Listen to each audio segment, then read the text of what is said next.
মাননীয় প্রধানমন্ত্রী নরেন্দ্র মোদীজি তিনি বলেছিলেন প্রথম ক্যাবিনেট মিটিং এ আমরা আয়ুষ্মান ভারতে যুক্ত হব।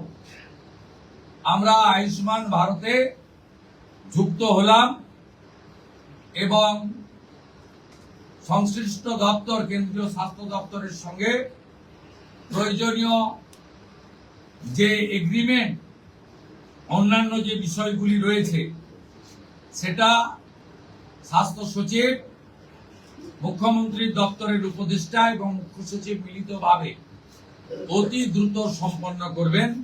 অর্থাৎ আজ থেকে মাননীয় প্রধানমন্ত্রী ঘোষিত পশ্চিমবাংলার মানুষের প্রতি যে কমিটমেন্ট আজকে ভারতীয় জনতা পার্টির ক্যাবিনেট সেটা সম্পূর্ণ করল।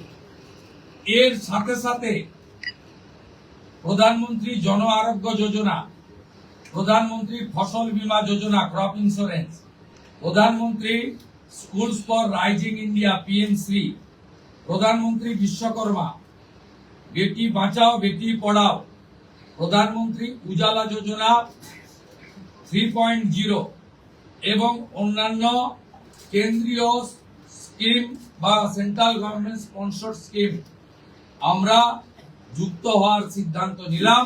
সময়ের সাথে সাথে দেখা দেয় নিত্য নতুন প্রয়োজন। রেডি থাকতে হয় প্রতি মুহূর্ত। তাই এলো ইনোভার, যেন আপনি লাইফে থাকেন রেডি প্রতিদিন। Innova, designed for now. এতদিন পর্যন্ত পশ্চিমবঙ্গে national cadre is IPS, Paschimbanga cadre WBCS WBPS এদের কোন কেন্দ্রীয় সরকারের ট্রেনিং এ কেউ যুক্ত হতেন না। এটা মুখ্যমন্ত্রীর অলিখিত নির্দেশ ছিল। আগের মুখ্যমন্ত্রী, বিদায়ী মুখ্যমন্ত্রী, প্রাক্তন মুখ্যমন্ত্রী। আমরা আজকে এই বিষয়ে চিফ সেক্রেটারিকে অন্য রাজ্যের যে নিয়ম আছে সেই নিয়ম ফলো করার জন্য আমরা তাকে এম্পাওয়ার করলাম, দায়িত্ব দিলাম। সাথে সাথে শুনলে অবাক হয়ে যাবেন,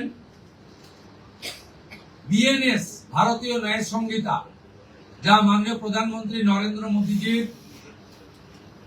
নেতৃত্বে কেন্দ্রীয় স্বরাষ্ট্রমন্ত্রী মাননীয় অমিত শাহজি পার্লামেন্টে দুটো কক্ষে অনেক আগে অনুমোদন করেছেন, রাষ্ট্রপতি মহোদয়ের সই হয়েছে, রুল হয়ে গেছে। আমরা আশ্চর্য হয়ে গেছি যে এখানে বিএনএস কার্যকর করা হয়নি, অর্থাৎ অত্যন্ত অবৈধভাবে সংবিধানকে বৃদ্ধাঙ্গুষ্ঠ দেখিয়ে আগের সিআরপিসি আইপিসি চলছিল।